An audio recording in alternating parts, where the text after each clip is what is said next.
Bienvenue sur notre chaîne YouTube. Aujourd'hui, nous allons parler d'une chose importante sur le dialogue interreligieux. Donc, qu'est-ce qu'un dialogue interreligieux?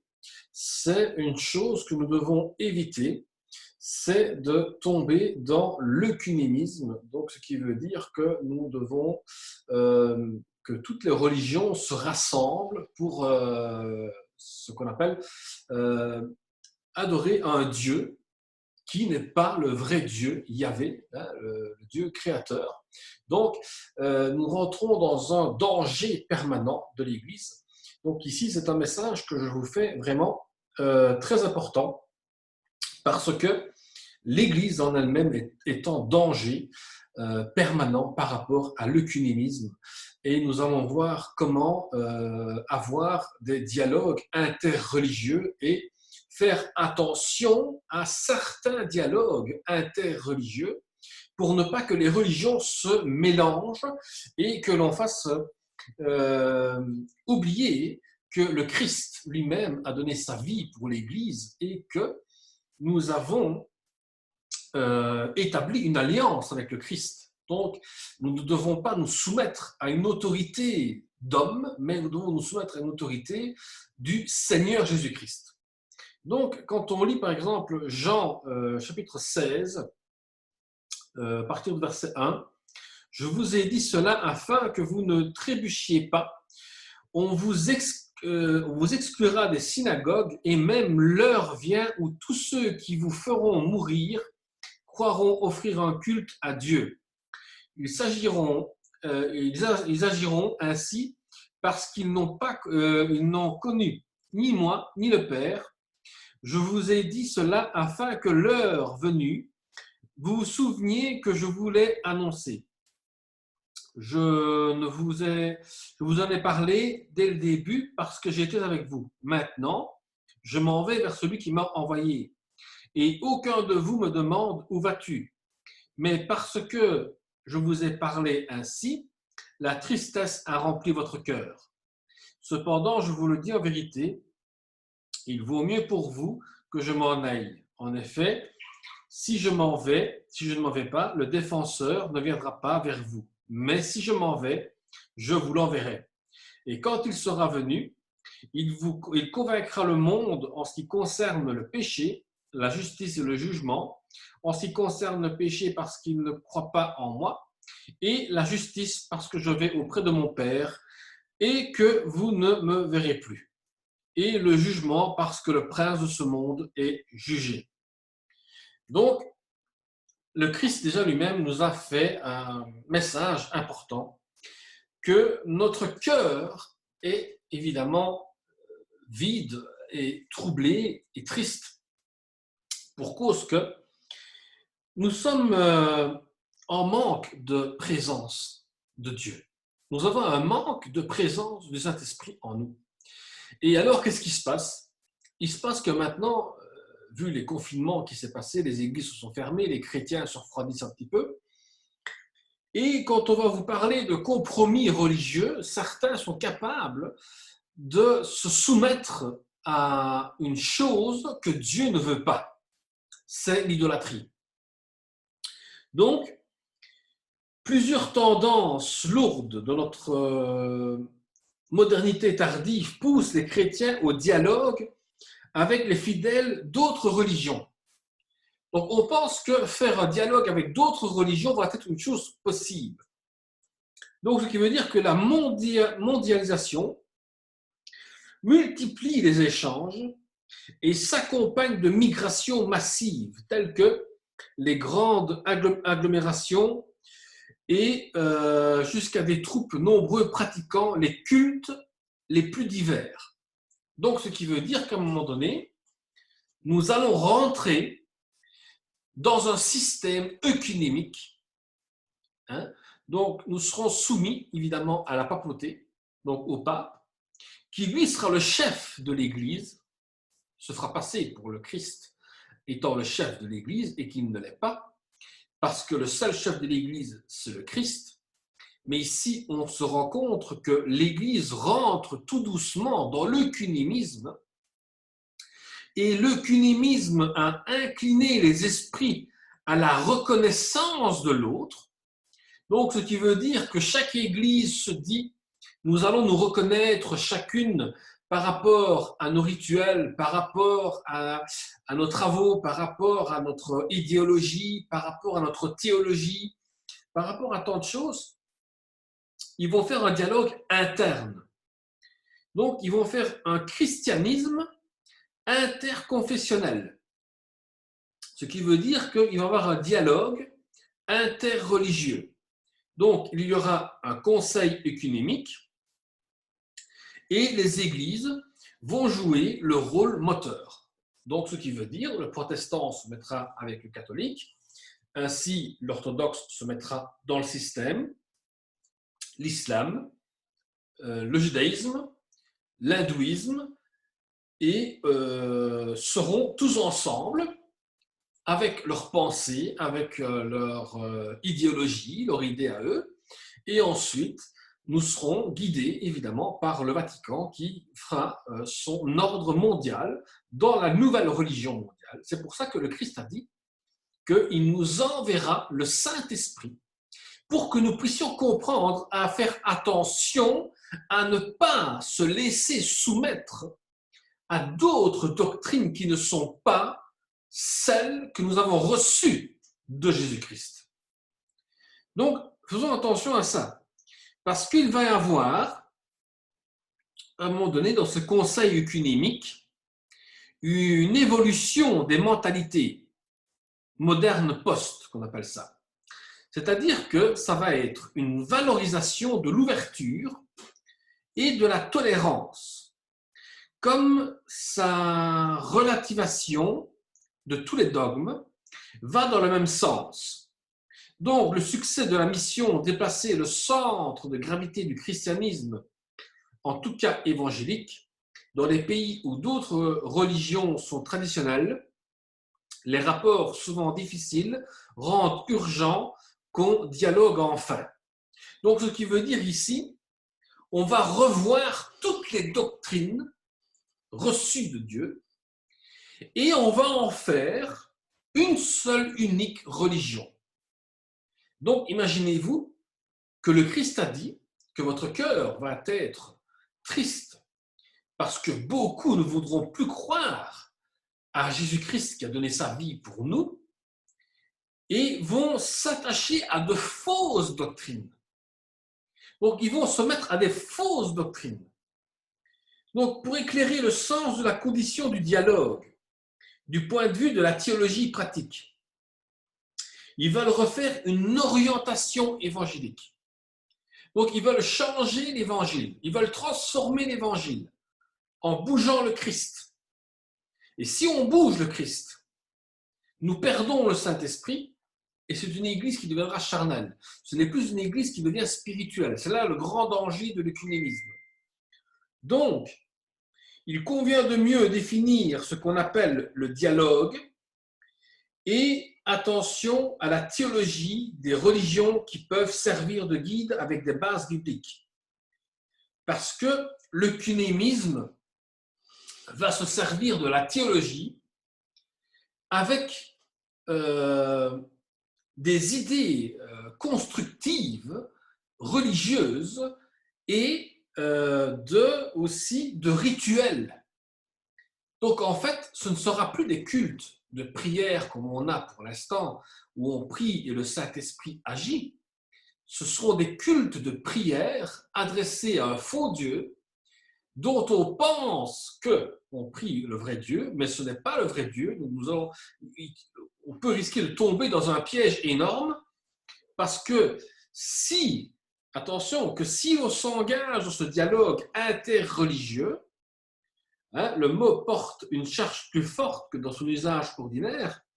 Il ne s'agit pas seulement de conversation, encore, c'est rompre le silence et cesser de refuser l'échange des paroles. Donc, on va nous refuser de rompre le silence et on va nous refuser de donner des échanges significatifs à ce qu'on apprend dans la Bible. Donc, ce qu'on veut enseigner concernant ce qui est biblique sera interdit. On ne pourra pas prêcher la vérité. On devra prêcher des choses qui plaisent aux hommes, mais non plus la parole de Dieu comme elle doit être enseignée jusqu'à aujourd'hui. Donc, ce qui veut dire qu'il y aura une polémique qui va être ouverte. Donc, ici aussi, il faut comprendre qu'il faut sortir de cette caricature, d'une certaine forme de reconnaissance, parce qu'il va avoir de l'ambiguïté. Donc, les gens vont être ambigus, les gens vont se demander quoi, les gens vont se chercher, les gens vont essayer de comprendre les choses, parce qu'ils ne comprennent pas ce qui se passe. S'il y a un manque d'enseignement et un manque de lecture de la Bible, le chrétien se laissera séduire par une nouvelle religion mondiale qui va les détourner de Dieu. Donc, la théologie évangélique ne peut endosser autre chose que celle que l'on a appris. Quand je parle de théologie évangélique, je parle de la parole de Dieu, l'évangile de Jésus-Christ qu'on a reçu. On ne peut pas prendre sur notre charge un autre évangile qui n'est pas de Christ. Ce n'est pas biblique. On ne peut pas se laisser séduire par un autre évangile que par celui de Jésus-Christ que l'on a reçu, notre Sainte Bible. Donc, évidemment, si on s'attache à la nouvelle théologie de la religion mondiale, eh bien, on va échapper à la seigneurie de Jésus-Christ. Donc, on va perdre l'enrichissement de la parole de Dieu.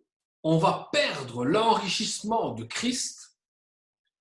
Donc, ce qui veut dire aussi, on va tomber dans le mensonge et on ne sera plus dans la vérité.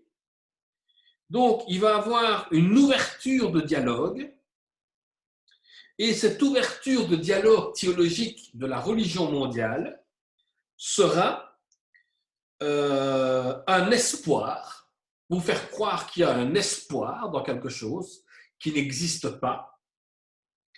Et aussi, votre propre foi sera dans un danger de perte de communion avec le Seigneur. Pourquoi? Parce que dans le cunémisme, il va y avoir une information qui va se faire. Donc, évidemment, l'islam et le judaïsme vont faire une théologie œcuménique. Donc, ils vont se mettre ensemble et se mettre en accord sur que le Christ n'est pas venu sur terre. Donc, il y a une théologie de la religion mondiale qui est en train de se mettre en place, qui fait comprendre que dans cette nouvelle religion mondiale œcuménique, les églises vont tous se réunir et vont dire, d'accord, dans la doctrine, Jésus n'est jamais venu sur terre. Donc, ils vont faire croire ça aux gens. Donc, c'est là qu'il faut qu'on fasse attention. Parce que la thèse, par exemple, des deux alliances parallèles, séparément salvifiques et populaires, donc le judaïsme des rabbins est pour eux la voie du salut, l'attitude envers l'islam est plus diverse et renversée, mais paraissent assez nombreux pour que Dieu agrée favorablement une foi sincère grâce au message de Mahomet qui était l'apôtre de Dieu. Donc, évidemment, la théologie évangélique va résister à cela. Donc, nous, en tant que vrais évangéliques, vraies personnes incarnées dans le Christ, nous allons résister à cela. Nous n'allons pas accepter ces choses-là. Qu'on dise qu'il y a eu des apôtres qui sont venus représenter le Christ. Non. Ils ont été là dans la Bible, oui, mais par après, il n'y en a pas un qui a représenté le Christ et dire qu'il était venu de la part de Dieu et refaire un nouveau livre, Non, parce que le seul unique livre que nous avons, c'est la Bible. Et à la fin de l'Apocalypse, il est bien marqué que nul ne peut enlever ou remettre quelque chose de plus dans la Bible. Donc, évidemment, d'autre part, l'appellation à ce débat sera une position évangélique représentative. Donc, ce qui veut dire que la foi en Jésus-Christ fera comprendre qu'il n'y a plus de réconciliation avec Dieu. Donc, il faut une nouvelle réconciliation avec Dieu. Et pour avoir cette nouvelle réconciliation avec Dieu, il faut que les religions se mettent ensemble. Donc, si les religions se mettent ensemble, on bouge le Christ. Mais si on bouge le Christ, nous n'avons plus le salut éternel. Et c'est là que nous devons faire attention à cette chose-là. Parce que ici, quant à l'islam, l'éventail est large. Au pôle le plus exclusif, Mahomet fait figure d'antichrist. Et la religion qu'il honore, d'invention diabolique. À l'autre pôle, on compare le musulman pieux avant que le Seigneur leur ait ouvert les yeux. Parce que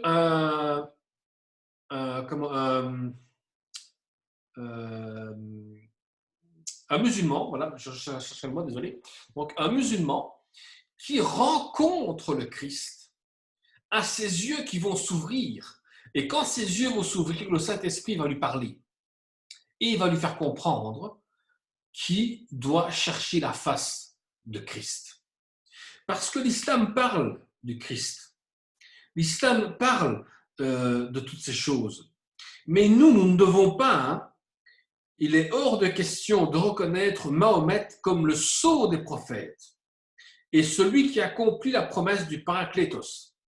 Ce n'est pas Mahomet qui a accompli la promesse du Saint-Esprit. La promesse du Saint-Esprit, c'est Jésus-Christ. Jean 16, versets 4 ou 5, dit qu'il enverra le consolateur, l'Esprit Saint, celui qui va nous parler, qui va nous convaincre du péché, nous enseigner. Donc, au-dessus de Mahomet et tant d'autres personnes, c'est le Saint-Esprit qui se sert du croyant et c'est le Seigneur qui nous l'envoie pour que nous puissions comprendre les Écritures de la Bible. Donc, nous devons avoir aucun compromis n'est acceptable. Il dénonce en particulier les emprunts synchristiques qui sont enrichissants, donc c'est-à-dire le culte de Yahvé. Donc, n'oublions pas que quand on fait un culte, nous faisons un culte pour Dieu. Selon Deutéronome, qui avait averti contre l'idolâtrie, qui avait attiré sur Israël la défaite, l'opposition et l'exil. On a pu plaider que le trait le plus original de Yahvé, celui qu'on retrouve dans le peuple qui avait cette jalousie. Et aujourd'hui, nous sommes appelés à ne pas tomber dans l'idolâtrie et surtout ne pas tomber dans la prostitution spirituelle. Moi, j'appelle ça une prostitution spirituelle. Quand l'Église signe le pacte de l'œcuménisme, il rentre dans une immoralité sexuelle, spirituelle. Donc, c'est une prostitution spirituelle. Le danger est là. Nous avons une théologie, c'est-à-dire que nous avons un enseignement précis que Jésus-Christ nous a donné dans la Bible. Si on suit les commandements de Dieu, si on suit les commandements de Jésus-Christ, si on respecte bien ce que l'Apocalypse nous dit, notre cœur sera en paix et en joie. Mais si nous nous mettons dans l'œcuménisme, nous rentrons dans un danger permanent et que Dieu ne supportera pas, c'est que nous soyons dans l'idolâtrie. Dieu ne supportera pas que nous rentrons dans l'idolâtrie. Donc, fuyez l'idolâtrie. Cherchez la présence de Dieu par la prière, la lecture, la méditation de la parole de Dieu et chercher toujours qu'est-ce que le Saint-Esprit veut nous dire à travers la parole de Dieu. Que Dieu vous bénisse et à bientôt.